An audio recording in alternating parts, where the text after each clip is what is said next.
Hello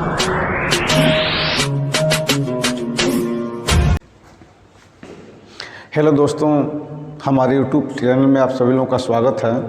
आज आपको पढ़ाएंगे हम मैथ जो NCERT बुक से लिया गया है। इसका पार्ट 1 हम पढ़ा दिए हैं पिछले वीडियो में। अब 8.2 का पार्ट 2 हम पढ़ाते हैं तीसरा सवाल से। इसमें लिखा है यदि tan a + b बराबर करनी में 3। तीसरा सवाल है यदि इफ tan a + b = करनी में 3 तथा tan a - b बराबर tan a - b बराबर 1/, करनी में 3, तो कोण A और B का मान ज्ञात करना है। यानी कोण A = वाट और कोण B = वाट मान ज्ञात करना है। जबकि A और B का मान 0 से अधिक 0 अंश से अधिक और 90 अंश से कम होना चाहिए।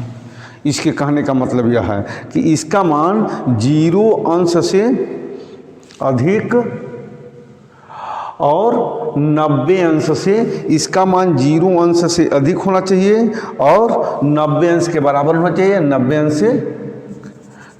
अंश से कम होना चाहिए, इस तरह से। तो आइए हम लगाते हैं। अब यहाँ हम देखेंगे tan a + b = है √3। तो tan a + b = tan 60 अंश का मान होता है √60। यह tan a + b यानी tan a + b बराबर इतना और tan 60 अंश का मान इतना होता है। अब देखिए 60 अंश का मान इतना होता है, तो तुलना करने पर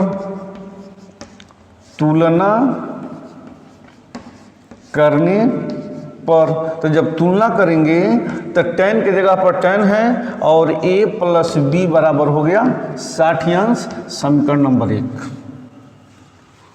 तथा tan a - b बराबर 1/, करनी में 3। तो अब यहाँ हम देखेंगे tan a - b और tan 30 अंश का मान होता है 1/, करनी में 3, तो यहाँ पर हो जाएगा tan 30 अंश। अब तुलना करने पर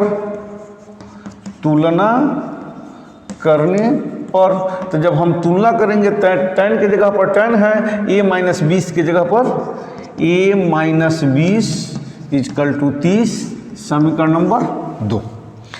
अब देखिए यह a + b बराबर 60 अंश है, यह a - b बराबर 60 अंश है। तो समीकरण 1 और 2 को जोड़ने पर, क्योंकि चिन्ह जब विपरीत होता है तो हम जोड़ते हैं और चिन्ह जब समान होता है तो घटाते हैं। तो b को हम देखेंगे, b का चिन्ह विपरीत है तो जोड़ने पर, तो समीकरण 1 - 2।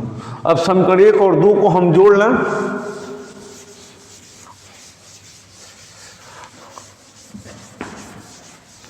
तो जब जोड़ेंगे समीकरण 1 और 2 को तो हम देखेंगे a + b बराबर 60 अंश और a - b बराबर 30 अंश।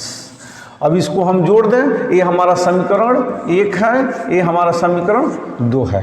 चिन्ह कट जाएगा, 1 1 और 2 जोड़ते समय चिन्ह नहीं बदलता है। तो 2a बराबर 90, तो a = 90/2 कटेगा 45, यानी a = 45 अंश। ए का मान 45 अंश हो गया।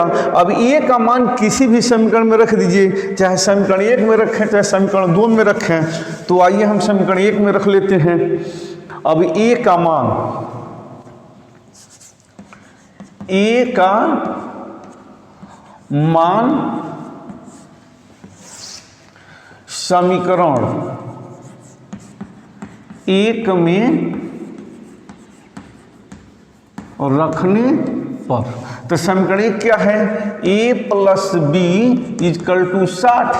अब a का मान देखेंगे 45 अंश है यहाँ पर, तो यहाँ पर लिख देंगे 45 आप प्लस बी इजकल टू 60। इसको पक्षांतर करेंगे तो b इजकल टू 60 माइनस 45 यानी b बराबर 15 अंश। अतः कोण a बराबर 60 अंश और कोण a बराबर 45 अंश और कोण b बराबर 15 अंश। ये हमारा आंसर हो जाएगा। अब इसको हमको चेक करना है तो चेक कर लीजिए। 45 और 15 मिलके 60 अंश हो गया और 45 में से 15 घटा तो 30 अंश हो गया। इस प्रकार a और b का मान निकालिए और इसका मान 0 से अधिक और 90 से कम है, उसी बीच में होना चाहिए, हमारे प्रश्न में दिया है। तो इस प्रकार इस सवाल को हम अच्छी तरह से समझ लेंगे। अब आइए अगला सवाल देखते हैं, जो सही और गलत का निशान लगाना है। इस सवाल को हम देखते हैं। पहला लिखा है इसमें चौथा सवाल लिखा है। पहला लिखा है sine a plus B is equal to sine A plus sine B. यह असत्य है क्योंकि साइन ए प्लस बी बराबर, क्योंकि साइन ए प्लस बी बराबर आपका होता है साइन ए इंटू कास बी